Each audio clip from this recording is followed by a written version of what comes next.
Musette in D major is a keyboard work which was composed during the Baroque period of classical music. The composer of the piece is unknown. However, it came from a collection of works that were put together by J.S. Bach for his wife Anna Magdalena and their children. The piece is composed in two parts, with each part marked to be repeated. The first part is the A section,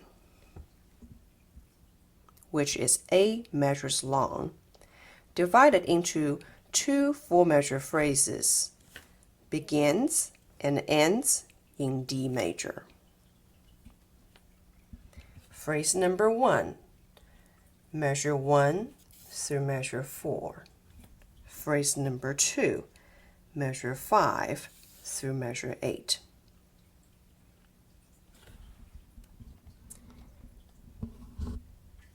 The B section begins right away in A major, which is the dominant key of D major, evident in the left-hand broken octave pattern.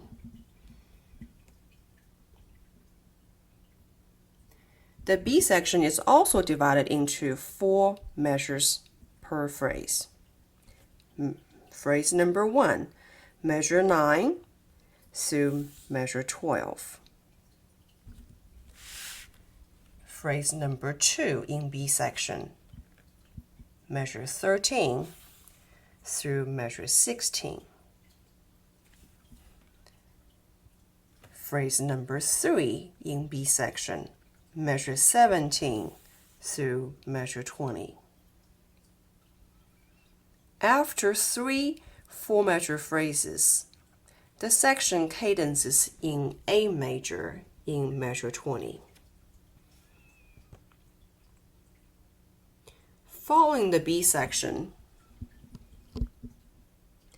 an exact same A section returns, and the piece ends back in the tonic key of D major.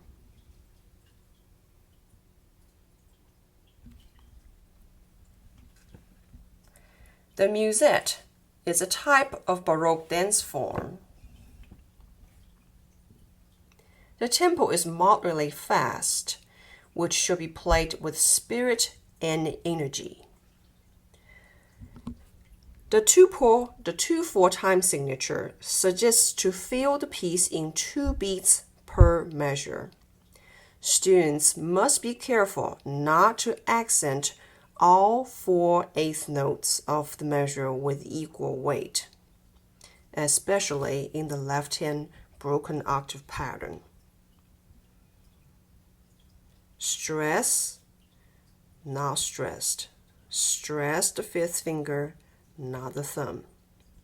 We have to remember to keep the thumb very, very light throughout the entire piece whenever you're playing these octave patterns. Before moving on to the next part of this video, we need to take a quick look at difficult sections and use pencil to mark necessary notes before practicing. Have your pencil handy. We're going to take a look at measure 17 through 20 first. Use one of my favorite practice steps. We will begin the section by starting at very end of the phrase, pick up to 20. Here I have marked step 1.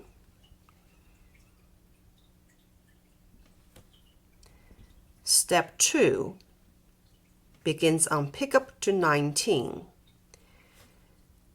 Noticing the right hand pattern is same as the right hand pattern in step 1, except octave higher.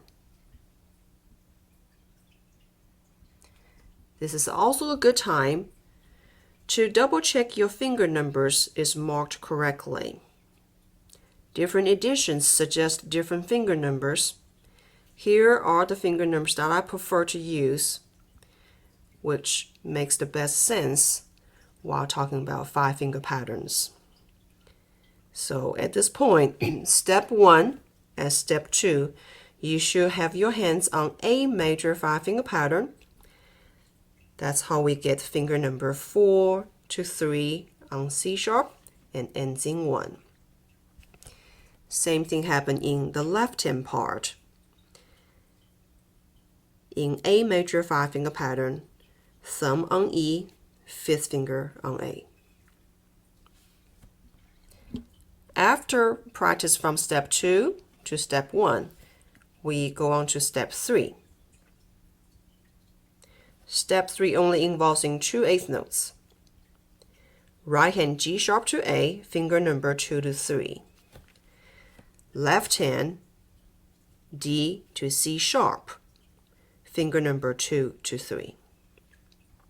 This is step 3. Step 4, beginning of measure 17.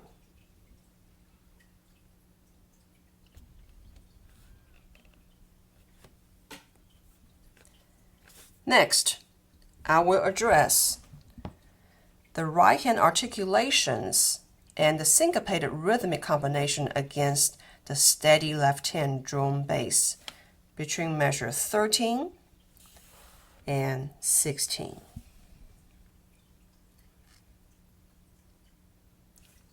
This phrase can be divided into 2 measures.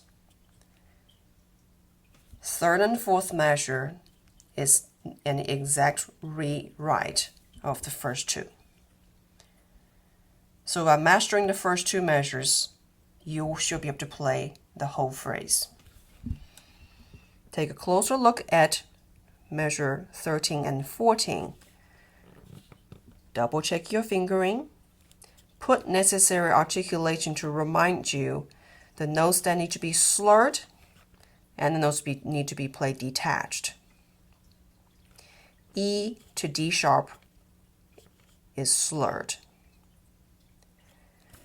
D natural is tied. This is where you create a syncopated rhythm.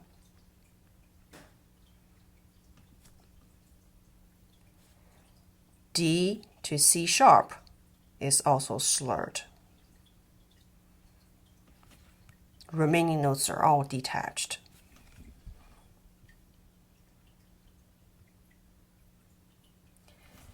A tricky measure in measure 12, which I will also address, the leaps between hands. And lastly, a big leap going from the end of measure 2 into the beginning of measure 3 in both hands. Now we move to the third part of this video. After reading through Musette in D hands separately, it is the best idea to practice this piece in sections. We're going to begin in measure 17 through measure 20. Step number 1, pick up to 20, 1 and 2, and 3, and 1. Both hands moving in parallel motion. Here's your right hand by itself. Be sure to stress the C sharp slightly louder and ending the A very softly. 1 and 2. And stress. Soft. Left hand by itself. Same thing. Third finger on C sharp. That is no needs to be stressed slightly. Then the pickup note D. 1 and 2. And stress. Land very softly on the quarter note. Hands together. 1 and 2. C sharp, softly on A. Now let's take a look at step number 2, pick up to 19. Same hand position, right hand move octave higher, also in A major. Here's your right hand by itself. 1 and 2. 2 C sharp.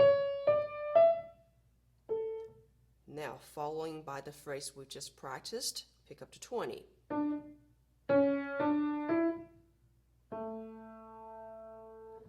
So you should recognize these are two exactly same pattern. Pick up to 19 to pick up 20 are the same pattern. Left hand by itself, 1 and 2. 2, 1, down a fifth. Separate.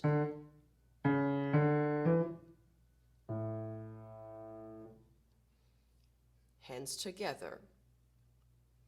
Let's practice the contrary motion first started at pick up to 19. It is important to recognize the difference of starting at 19 and starting at 20. Starting at 19, you have D toward each other, E to C sharp. Let's do this again. Contrary motion. Again. Now, to 20, you have D to C sharp both hands. So do recognize that. So here we go. 19, hands together. 1 and 2. 2 C sharp. Finish both hands in A. Then repeat the same pattern octave lower, this time left hand placed in parallel motion with the right hand. 2, 3, finish. Again, 1 and 2. 2 C sharp, contrary motion, parallel motion, softly. So you do want to practice pick up to 19 through 20 several times. Now let's move to step 3. Step 3 begins on the second eighth note in measure 18. Left hand still in A major 5-finger pattern. Right hand second finger begins on G sharp. So D and G sharp, 2 and 2. Then it moves to 3 and 3. C sharp and A. They both moving in half steps away from each other. So that's another contrary motion pattern. We're going to practice these two notes a couple times. 2 to 3. 2 to 3. Away from each other. Away from each other. Both notes are detached. Compare to step 3 to the beginning of step 2, which is pick up to 19. Pick up 19, we practiced earlier, has D to C sharp in contrary motion with the left hand, moving toward each other. Step 3, G sharp to A, both hands moving away from each other. So it is a very good idea to practice these 4 notes together as a group. Ready? 2 to 3. Then find the right hand 4th finger on D, left hand on D, toward each other. Let's do this again. 2 to 3. 4 to C sharp. Last time. Ready? Go. 2 through 3, away from each other. Find your D toward each other. Now let's connect step 3 all the way to step 1. Ready? Go. 2 to 3. 4 to 3. 3. Land softly. Find your next pattern. Parallel motion.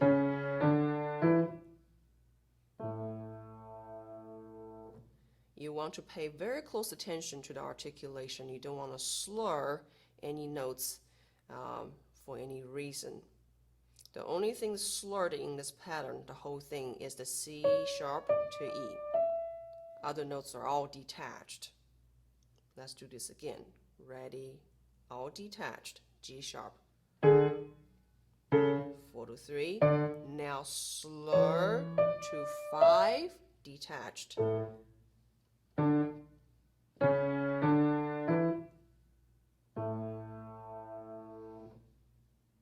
So if you need a reminder to remind you the C sharp to E needs to be slurred, simply put a slur over those 2 notes, the 3 notes. Measure 17 now, step 4. Right hand by itself, ready, go. 4, 2, 4, 2, 4. Noticing I'm stressing by saying the finger numbers of the notes that are more important than the less stressed notes.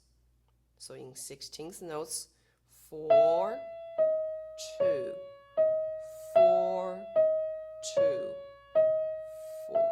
Add some rotation to your hand to keep the 16th notes now sounding notey. Left hand broken octave, 5. Keep your thumb very, very light.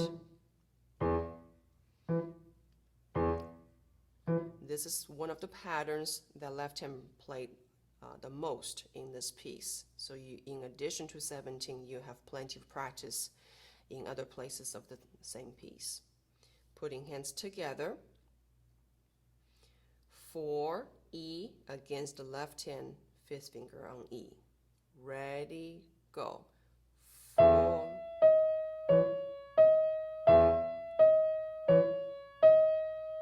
Now let's see if you can find the step 3. 2nd finger D, 2nd finger G sharp, away from each other. Now toward each other, find the right hand 4th finger on D. The pattern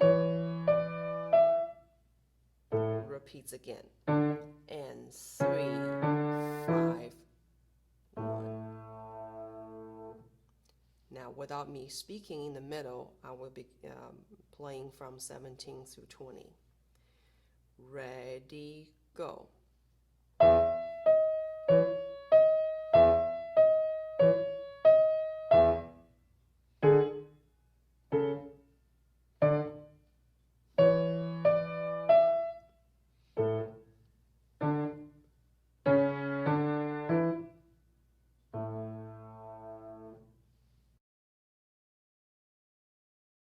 After practice between measure 17 and 20, the next step is to look at measure 13 through 16. Right hand is particularly challenging due to the rhythm. It's slightly syncopated, and also the articulation has to be done very accurately. 5th finger starting on E, descending to a D sharp. These 2 notes are slurred, lifting at the end of a D sharp. Then hopping to E, back to D natural. Tie, hold your finger down, release on C sharp, then hopping to A and G sharp, all detached. The same pattern repeats in 15 and 16. So you want to practice the 13 and 14 over and over until your right hand feels very comfortable playing it before putting hands together. Here we go. Ready? Again. 5, slur to D sharp, hopping to E, stress on D. Tie, release on C sharp, and detach. Repeat. Stress, release on C sharp, and 5. A little bit faster now. Ready, go. 5, 1, 4, or 3, 5, 4, 5, 1, 4, or 3. Left hand is a simple octave, broken octave, Stress the fifth finger more than the thumb is very important. This also adds more challenge when putting hands together. You will playing weaker note in the opposite hand while accenting the note in the left hand. 5.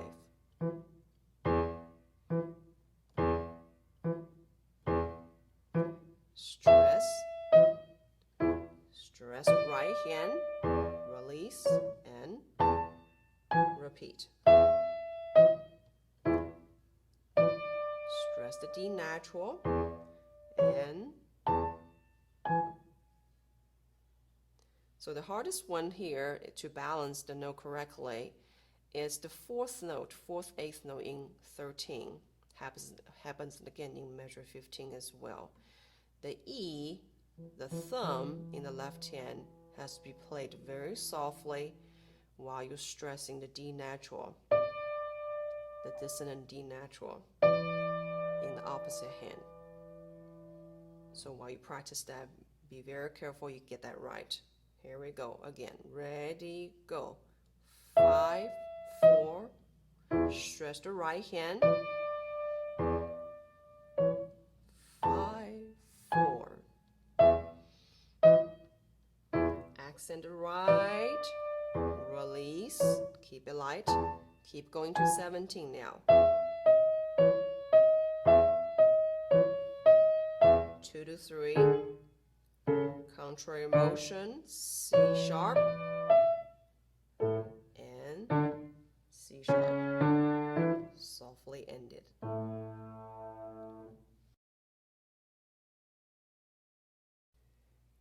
Before measure 13, there are tricky leaps in measure 12 for both hands that needs to be taken care of. Right hand, fourth finger on D, third finger on D, C sharp. Ready, go.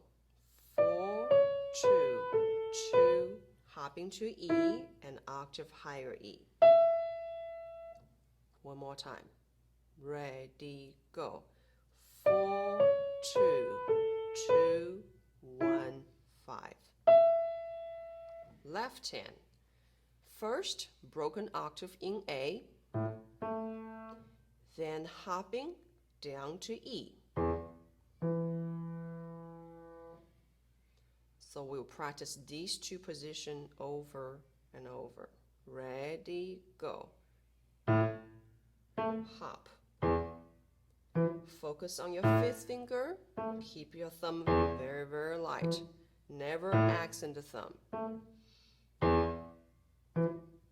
5 to the 5. One more time. A to the E. Then you stay between 13 all the way to 17. You did in the same hand position over and over. Hands together. Here comes the tricky part. Ready, and 4, 2. Find your E toward each other. Find the E octave higher. Okay, here's a closer look at the second beat of 12. Again, 2, 1. Now, down beat of 12. Go. 4, 2, 1, 5.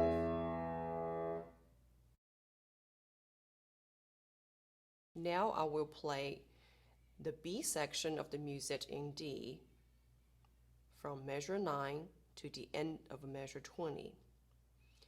This will give you an option to practice hands alone while listening to the opposite hand. 1 and 2 and.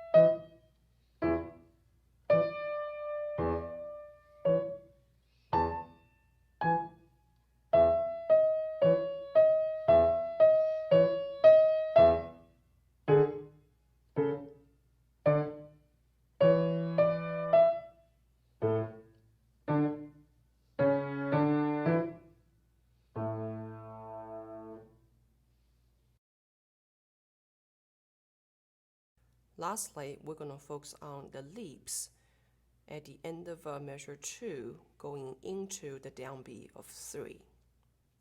Similar places are measure 6 to 7, 22 to 23, and 26 to 27. First, we're going to begin by starting the measure 3. Third finger on F sharp, you should be in D major 5-finger pattern.